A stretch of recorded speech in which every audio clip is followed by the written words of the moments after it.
Asia কাপের ইতিহাসে এইবার প্রথম ফাইনালে মুখোমুখি হতে যাচ্ছে ভারত পাকিস্তান।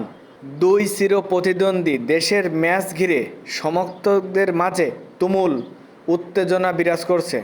দুই দলের গ্রুপ পর্বে ও সুপার ফোরে ম্যাচে দুবাই স্টেডিয়ামে গ্যালারি পূরণ না হলেও ফাইনালে 28,000 আসন সব বিক্রি হয়ে গেছে।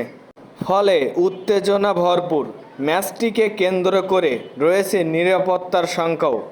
তাই তো একাধিক নিয়ম ও শাস্তি ঠিক করে রাখছে দুবাই কর্তৃপক্ষ।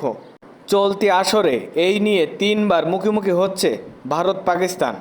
আগের দুই দেখায় জিতেছে টুর্নামেন্ট, এখনও অপরাজিত ভারত। পাকিস্তানও ঘুরে দাঁড়িয়ে ফাইনাল নিশ্চিত করেছে, দিয়ে রেখেছে হুঙ্কার। আজ রবিবার বাংলাদেশ সময় রাত 8:30টায় দুবাই আন্তর্জাতিক স্টেডিয়ামে দুই দলের মহামারী লড়াই শুরু হবে। এই ম্যাচের জন্য কঠোর নিরাপত্তার কথা উল্লেখ করেছে দুবাই ইএসসি। তারা জানান, স্টেডিয়ামে সব ধরনের নিরাপত্তার ব্যবস্থা সম্পন্ন হয়েছে।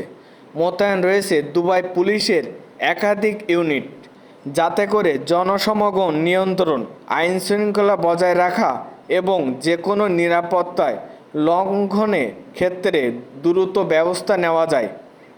সংযুক্ত আরব আমিরাত আন্তর্জাতিক মানের ইভেন্টের আয়োজনের সুনাম রয়েছে। তারা রক্ষণাবেক্ষণের জন্য দর্শকদের দায়িত্বশীল আচরণ জরুরি।